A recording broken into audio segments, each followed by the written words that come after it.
Hey guys, welcome back to the channel. If you haven't done so already, subscribe to our channel so you guys are notified when videos are uploaded, and hit that notification bell.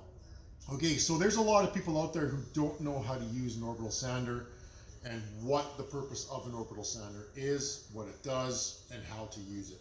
So we thought we'd just pop up a little video here. This has nothing to do with people not knowing how to use it. It's not saying that you are using it wrong. There's everybody has their own way of using a machine. There is a better way and there is a worse way. So we're just going to show you a couple techniques on how to use the orbital sander.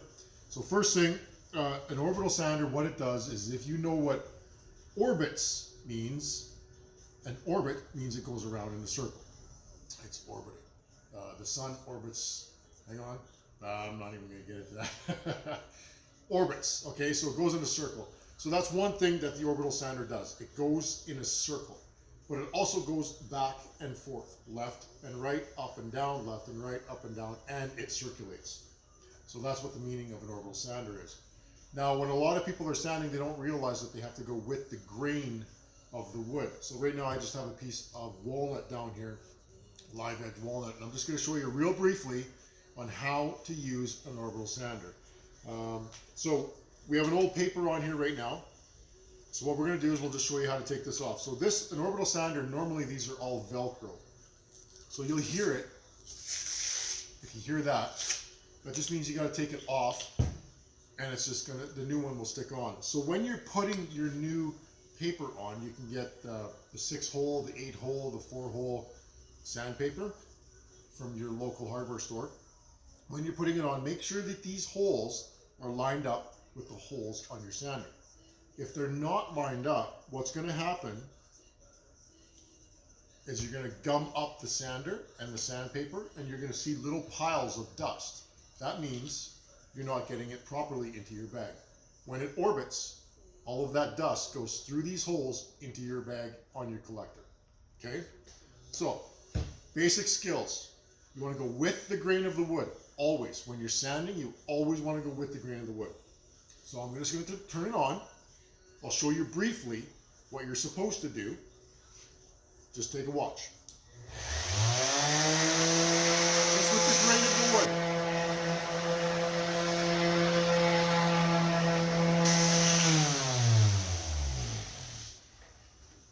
Never let it stop on your wood, because what's going to happen is it'll gouge. When it's going in circles like this, if you let it stop on your wood, it's going to sit there and gouge it like a rock.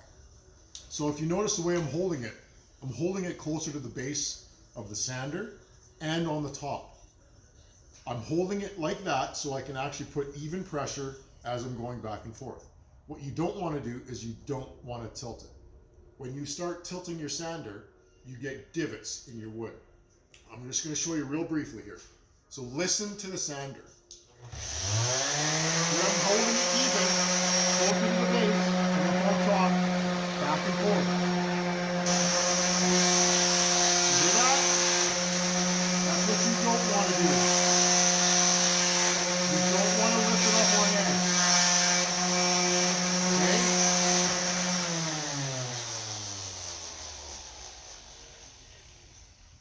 Now what a lot of people will do is they're going to see a gouge in their wood, and that's what they're going to do to get it out.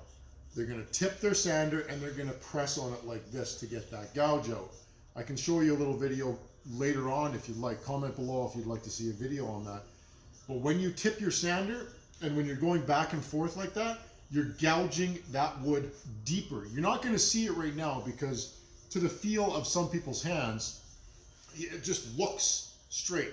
But when you go to finish it with your lacquer or your varnish or your stains, that's when you're going to see that divot. And then you're going to really notice as you're finishing what you could have done better. So again, just hold it close to the base as it's on and on top, moving back and forth. Now, let the sander do the work. When you let the sander do the work, that means when you're moving back and forth, the sandpaper is actually doing the work. You don't really have to do anything but move the sander. Now listen to the sander as I'm starting to sand this. I'm going to show you as I move the sander back and forth. I'm letting the sander do the work. But then what I'm going to do is I'm going to press hard and I'm going to do the work. And you're going to hear the difference in the sander. Now, when you hear that difference in the sander, after I press on it, you're actually not doing any better or any more work than you think you are. You're actually wrecking the sander and you're doing worse. So take a listen. Here I'm letting the sander do the work. Hear that?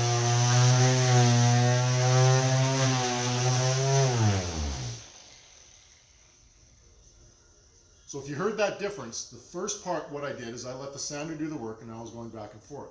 Then I pressed really hard and I was doing the work with the sander. Now that does no good whatsoever. The whole purpose of these machines, you buy a machine, you buy a tool for the tool to do the work, not you. A lot of people misunderstand that when they're buying the tool. They think if they use it,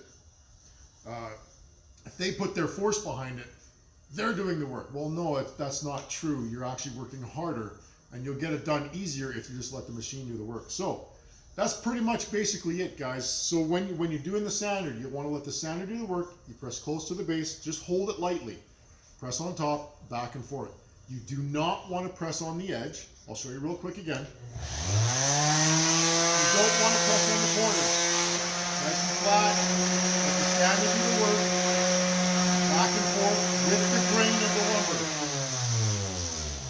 And never let it stop on your wood.